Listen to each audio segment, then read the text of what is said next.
Hello students. तो अब तक हम लोगों ने फर्स्ट चैप्टर में सप्लीमेंट्री यूनिट कवर कर लिया था पिछले क्लास में। ये पहले चैप्टर का हमारा दूसरा क्लास है जिसमें हम लोग लाइन बाय लाइन कंप्लीट हमारा ये टेक्स्ट बुक रीड करने वाले हैं और समझने वाले हैं। ठीक है, महाराष्ट्र बोर्ड हमारा ये टेक्स्ट बुक है फिजिक्स। अच्छा, इस क्लास का मैक्सिमम बेनिफिट लेने के लिए इम्पॉर्टेंट है कि आपके पास पेंसिल एंड टेक्स्ट बुक होना चाहिए इस टाइम। प्लीज़ इसे ओपन कर लें। ठीक है, चलिए शुरू करते हैं क्लास को। देखिए, एग्जाम्पल नंबर 1.1 में क्या कहते हैं ये लोग। What is the solid angle subtended by the moon at any point of the earth given the diameter of the moon is 3474 kilometres and its distance from the earth is 3.84 into 10⁸ metres. तो आइए इस question को solve करते हैं। आपके text book में solution दे रखा है, टेंशन की बात नहीं है। इसको हम लोग सॉल्व करते हैं। देखो क्या है, इन्होंने क्या बोला है, पूछा क्या, सॉलिड एंगल। सॉलिड एंगल की वैल्यू पूछे। ठीक है, देखिए मान लेते हैं कि ये अपना अर्थ है। ठीक है, इधर अर्थ है। क्या बोला है, बाय द मून। यार मून को अगर आप अर्थ के ऊपर से देखोगे, अगर मून को आप अर्थ के ऊपर से कहीं से देखोगे तो आपको क्या ये एक सर्कुलर प्लेट जैसा दिखेगा या डिस्क जैसा दिखेगा। ये मून है, मून कैसा दिखेगा, डिस्क जैसा। डिस्क का मतलब सर्कुलर प्लेट कह सकते हो आप। ठीक है, जिसका टोटल एरिया हम निकाल सकते हैं क्योंकि ये कैसा है, सर्कुलर। ठीक है, और इन्होंने दे रखा है कि जो डायमीटर ऑफ द मून है दैट इज 3474। अगर इसका डायमीटर दिया है तो हम इसका रेडियस निकाल सकते हैं। तो रेडियस हो जाएगा 3474 डिवाइड बाई 2। अच्छा, हमें ये भी पता है कि अगर हम सॉलिड एंगल निकालना चाहते हैं, सॉलिड एंगल का फॉर्मूला क्या होता है। सॉलिड एंगल का फॉर्मूला होता है ओमेगा। इसको हम ओमेगा पढ़ते हैं। Omega is equal to area divide by radius का स्क्वायर। ये फॉर्मूला कहाँ से है, ये रहा यहाँ पर। ठीक है, एरिया डिवाइड बाई रेडियस का स्क्वायर। तो देखो एरिया में क्या लिखेंगे भाई, सर्कुलर डिस्क का एरिया क्या होगा, ये वाला पूरा एरिया, यही एरिया है ना। पाई इंटू आर का मतलब 3474 डिवाइड बाई 2। अच्छा, इसमें एक चीज़ और भी ध्यान रखना है कि ये जो दे रखा है दैट इज़ इन किलोमीटर्स।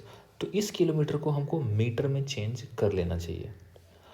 ऐसा क्यों, देखो जब भी हम क्वेश्चन को सॉल्व करेंगे हम पूरी कोशिश करेंगे, हमारा कोशिश क्या होगा कि 1 यूनिट ऑफ सिस्टम में, 1 सिस्टम में होना चाहिए। कोई सा भी सब कुछ एक यूनिट में लेकर आना है आपको। जैसे अगर ये किलोमीटर में है तो ये भी किलोमीटर में रखो, अगर इसको मीटर में रख रहे हैं तो ये भी मीटर में रखना है। ठीक है, तो इसको पहले हम लोग कन्वर्ट कर लेते हैं। देखो मुझे पता है कि 1 किलोमीटर में, एक बार मैं कन्वर्ट कर लेता हूँ, ये है किलोमीटर्स। यही बराबर हो जाएगा 3474 डिवाइड बाई 2 इंटू 10⁻³ मीटर्स। ये कैसे है भाई, हम जानते हैं कि 1 किलोमीटर बराबर होता है 1000 मीटर के। ठीक है, तो इस वैल्यू को रखने पर हम ऐसा कह सकते हैं। तो यहाँ से ओमेगा की जो वैल्यू आएगी, सॉलिड एंगल की जो वैल्यू आएगी, ये आएगी पाई इंटू आर का मतलब 3474 divide by 2 into 10⁻³ pi into r square divide by, ये तो इसका हमने एरिया लिखा अभी तक, इसका एरिया, और डिवाइड बाई ये वाली डिस्टेंस। यार ये डिस्टेंस कितना दिया इन्होंने, बोला है distance from the earth to moon is this. ये जो डिस्टेंस है यही तो रेडियस के बराबर होगा और ये एरिया के बराबर होगा और यहाँ पर एंगल आ जाएगा। तो ये जो डिस्टेंस है उसको रखते हैं 3.84 इंटू 10⁸ का स्क्वायर। ऊपर एरिया है, नीचे रेडियस का स्क्वायर है। जब आप इसको सॉल्व करेंगे तो सॉल्व करने पर इन्होंने दे रखा है 6.425 10⁻5 स्टेरेडियन। ये स्टेरेडियन क्या है? हमने देखा था पिछली क्लास में कि स्टेरेडियन का मतलब होता है यूनिट ऑफ सॉलिड एंगल। ये सॉलिड एंगल का यूनिट है। पिछली क्लास में हमने यूनिट का मतलब समझ लिया था। आगे प्रोसीड करते हैं। हमसे अब हम अगला वाला जो पॉइंट है वो देखेंगे। डू यू नो, इसमें क्या है? देखिए, इन्होंने बोला है the relation between radian and degree is this. Actually क्या है ना, ये रिलेशन आपके लिए बड़े ही इंपॉर्टेंट है। सारे ही रिलेशन बड़े इंपॉर्टेंट है। मैं आपको यहाँ पे एक्सप्लेन कर देता हूँ। देखो, कोई सा भी सर्कल, जैसे मैं बोलूँ कि मान लेते हैं ये अपना एक्स एक्सिस है, ठीक है। अगर मैं एक सर्कल बनाऊँ, यहाँ पर सेंटर लेके एक सर्कल बनाऊँ, ऐसा गोला सा, ठीक है। तो यहाँ से शुरू करके यहाँ तक जब मैं आता हूँ, यहाँ से शुरू करके जब यहाँ तक पहुँचता हूँ, तो जो टोटल एंगल होता है पूरा घूमने पर ये जो टोटल एंगल आता है दैट इज़ 360 डिग्रीज, ठीक है। मैं चाहता हूँ इसको DEG भी लिख सकता हूँ। अच्छा, यही 360 डिग्री को हम लोग 2 पाई भी बोलते हैं, 2 पाई रेडियन। एक्चुअली डिग्रीज में 360 के बराबर आता है, लेकिन वही चीज़ अगर मैं इसी एंगल को रेडियन में मेजर करता तो ये 2 पाई रेडियन के बराबर आता। तो हमें जो चीज़ याद रखनी है वो ये है कि 360 डिग्री बराबर होता है 2 पाई रेडियन के। ये इम्पॉर्टेंट है, ठीक है। यहाँ से मैं कह सकता हूँ कि जो 1 डिग्री है, डिग्री को ऐसे छोटा सा दिखाते हैं 0 के साथ, ऐसे छोटा सा, तो 1 degree by 360 degree is equal to 2 pi radian. Unitary method से देखें तो हम कह सकते हैं कि 1 डिग्री बनेगा 2 पाई बाई 360 रेडियन। या इसी को आप ऐसे भी लिख सकते हो, 1 degree is equal to pi by 180 radian, ठीक है। ये रिलेशन हमें याद रखना होता है।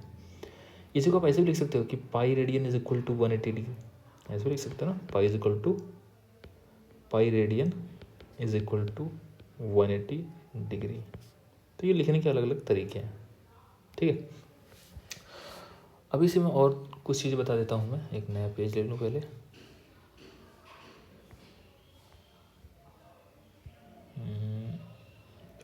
पेज क्यों नहीं लिया जा रहा है? एक मिनट रुको। आगे देखो, इन्होंने क्या बोला है कि 1 radian is equal to pi by 180। यहाँ से देखो 1 डिग्री को हमने अगर इतना रेडियन लिखा है तो हम इसको ऐसे भी तो लिख सकते हैं कि देखो 2 pi radian is equal to 360 degree. तो 1 radian is equal to 180 divide by pi degrees. अच्छा, पाई की जो वैल्यू है दैट इज़ 3.1415 अप्रॉक्सीमेटली, ठीक है। ये वैल्यू अगर हम पुट करें, ये वैल्यू अगर हम यहाँ पे पुट करें तो हमें पता चलेगा कि जो 1 रेडियन है वो बराबर होता है 57.297 डिग्रीज के। कई बार 1 रेडियन की वैल्यू पूछता है तो इसको याद रखने की ज़रूरत नहीं है, सच वो टाइम के साथ आपको ये चीज़ें याद हो जाती हैं, बट आपको पता होना चाहिए कि कैलकुलेट कैसे करना है, ठीक है। हमने 2 पाई रेडियन को 360 डिग्री के बराबर किया, वहाँ से हमने ये कैलकुलेट कर लिया। अभी देखो, एक्चुअली जो डिग्री है ना, डिग्री जो है ये एक बड़ा एंगल है, एक लार्जर एंगल है, बेसिकली लार्जर यूनिट है एंगल का। अगर और छोटे यूनिट्स की बात करें, ये वही वाली बात हो गई कि यार 1 मीटर का मतलब होता है 100 सेंटीमीटर। इसका मतलब 1 मीटर को हमने डिवाइड किया है 100 भागों में, तब हमको सेंटीमीटर मिलता है। सेम इसी तरीके से 1 डिग्री को हम 60 भागों में बांट सकते हैं, तो हम बोलेंगे 60 मिनट्स। ठीक है, इसको हम ऐसे भी लिखते हैं 1 degree is equal to 60 minute. ऐसे जो होता है ना, ऊपर एक बस छोटा सा या ऐसा छोटा सा मार्क लगा देना है। ठीक है, तो 1 degree is equal to 60 minutes. अभी देखो, इसी तरीके से आगे हम लोग देखते हैं कि 1 मिनट को भी डिवाइड करते हैं, तो 1 मिनट में कितने होते हैं 60 सेकेंड्स। इसको लिखते कैसे हैं 1 minute is equal to 60 seconds. 2 बार इस तरीके से हमने लाइन ड्रॉ कर दिया, तो उसको हमने बोला सेकेंड। ठीक है, तो यहाँ पे बताया इन्होंने 1 degree is equal to 60 minutes and 1 minute is equal to this much radian.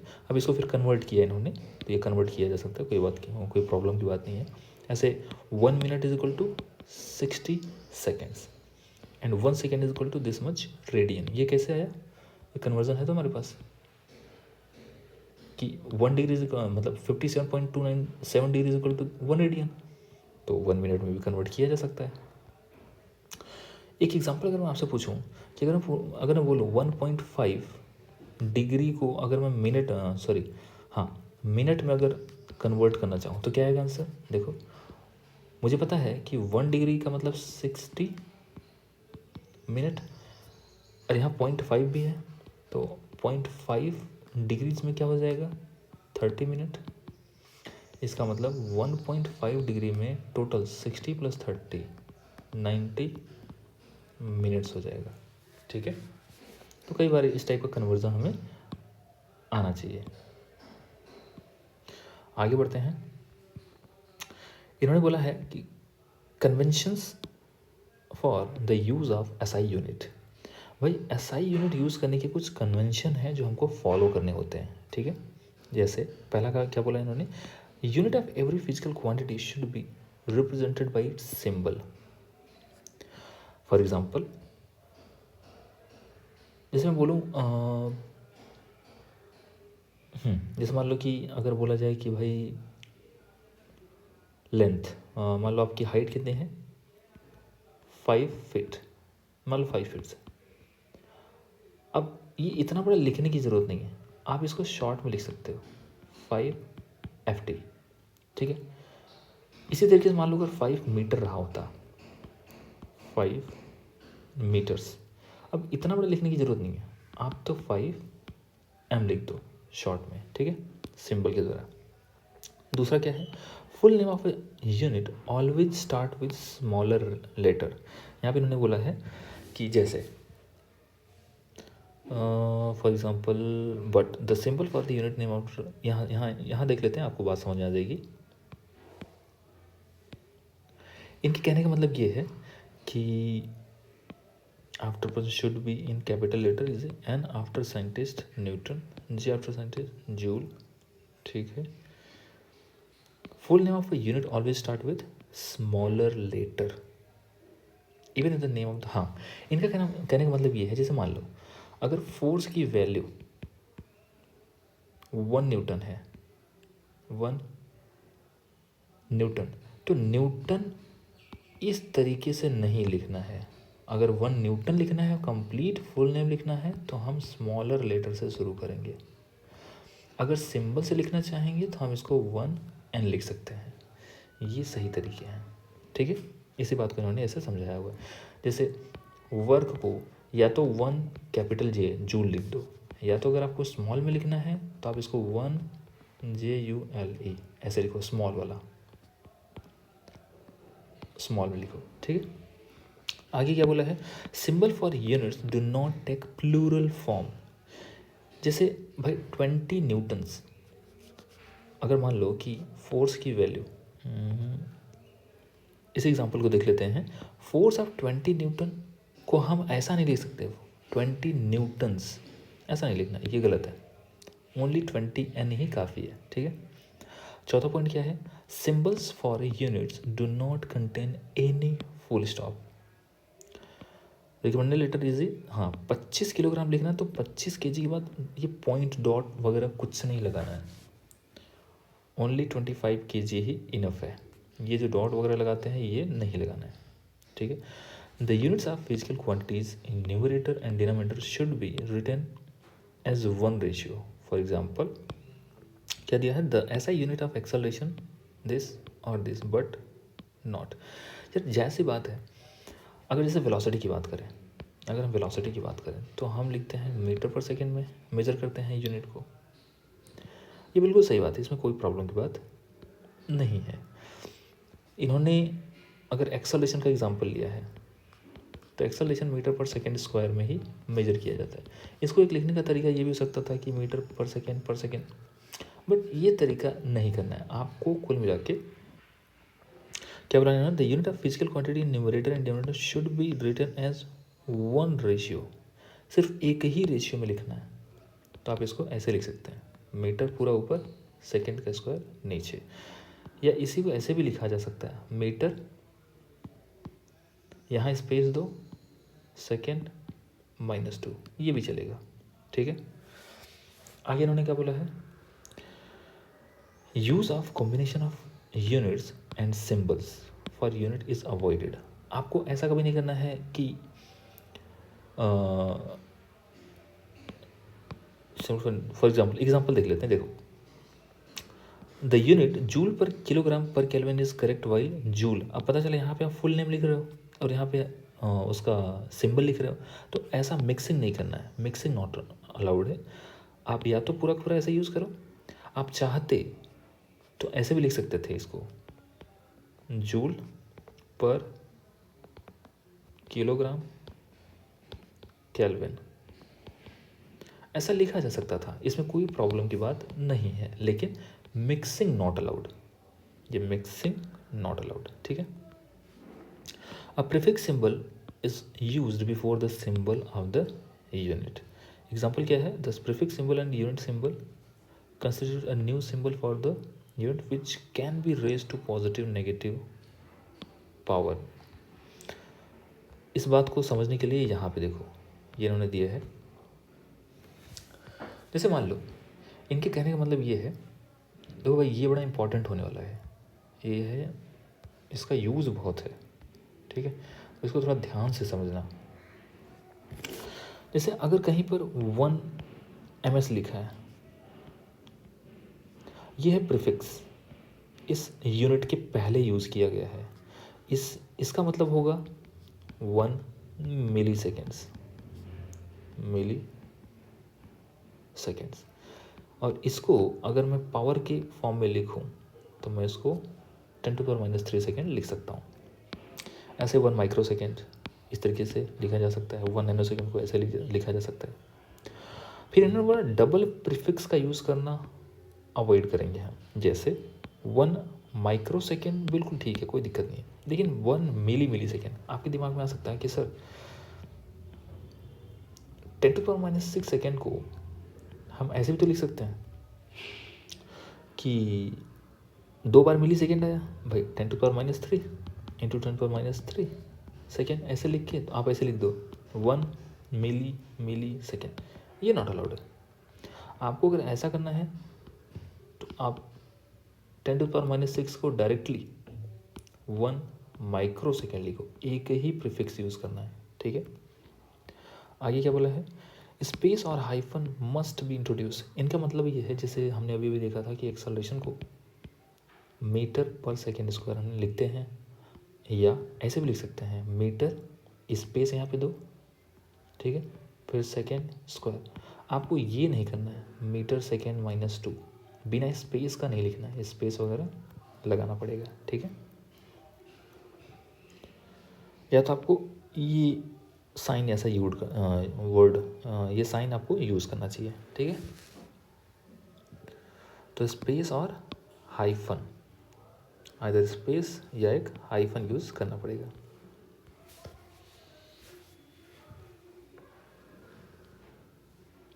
आगे चलते हैं मेजरमेंट ऑफ लेंथ।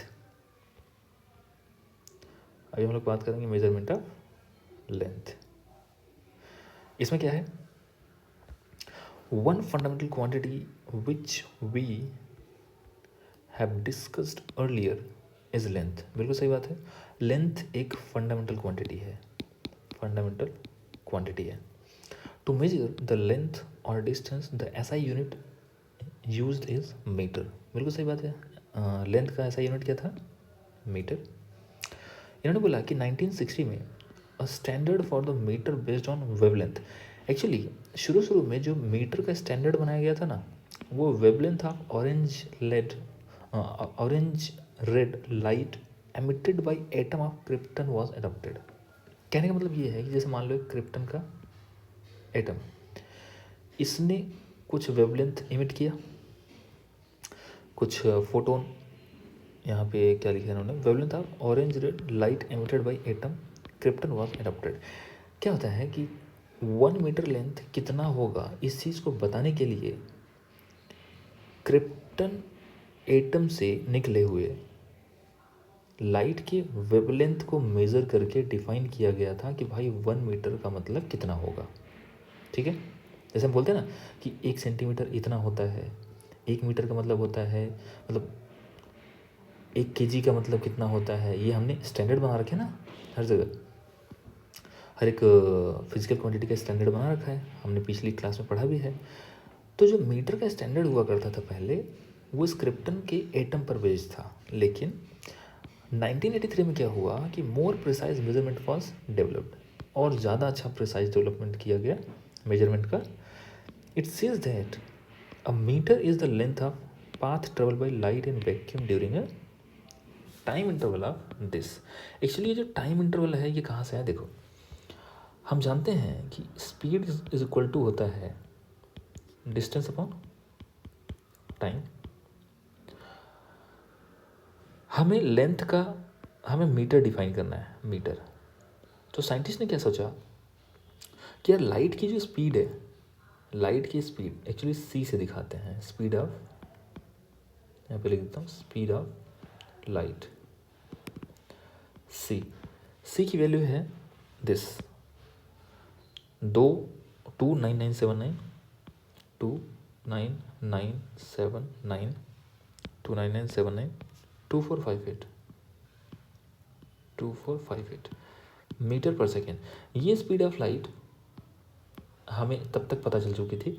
इसी स्पीड को हम लोग यूज़ करेंगे डिस्टेंस, मतलब 1 मीटर डिफाइन करने के लिए। हमने क्या किया, हमने बोला कि एक काम करते हैं, यहाँ से एक लाइट को शुरू करते हैं, ये लाइट ट्रेवल करेगी।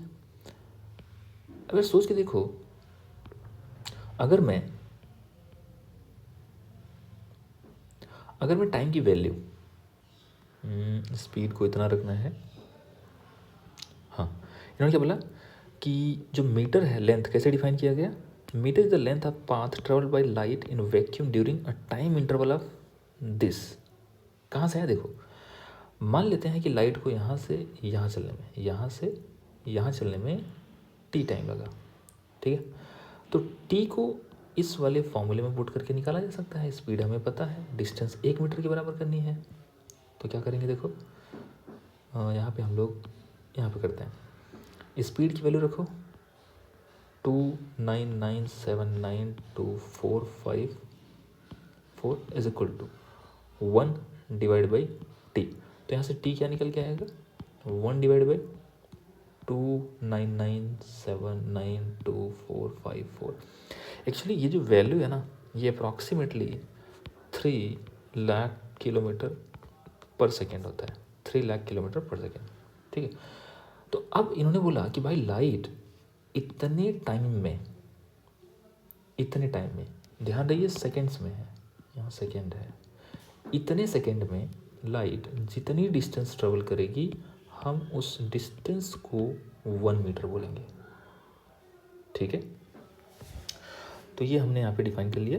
This was possible as by that time the speed of the light in vacuum could be measured precisely as this, ठीक है। अब कुछ इन्होंने टिपिकल डिस्टेंस को दिखाया गया है टेबल में। फॉर एग्जाम्पल इन्होंने क्या बोला है कि भाई डिस्टेंस एंड्रोमेडा गैलेक्सी, एक दूसरी गैलेक्सी एंड्रोमेडा गैलेक्सी जो कि अर्थ से अगर डिस्टेंस देखें तो 10⁻22 मीटर डिस्टेंस है। अगर हम नियरेस्ट स्टार प्रॉक्सिमा सेंचुरी की बात करें तो वो इतने दूर है।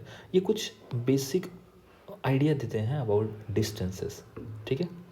हाइट ऑफ माउंट एवरेस्ट कितना होता है, लगभग 9000 मीटर, ठीक है, 9 किलोमीटर के आसपास। थिकनेस ऑफ दिस पेपर, इस पेपर की थिकनेस कितनी है, 10⁻⁻4 मीटर। 10⁻⁻4 मीटर का मतलब होता है पॉइंट का 1 मिलीमीटर, ठीक है, 0.1 मिलीमीटर। ऐसे बोला length of typical virus, virus वगैरह का जो लेंथ होता है वो 10⁻8 मीटर के ऑर्डर का होता है। रेडियस ऑफ हाइड्रोजन एटम 10⁻11 की ऑर्डर का होता है। रेडियस ऑफ प्रोटॉन, तो आप देख रहे हैं कि लेंथ वगैरह इतनी छोटी लेंथ से लेके इतनी बड़ी लेंथ तक, बहुत और भी ज़्यादा लेंथ हो सकते हैं, इसमें बड़ी बात नहीं है। ये थोड़ा सा एक आइडिया देने के लिए दिया गया है।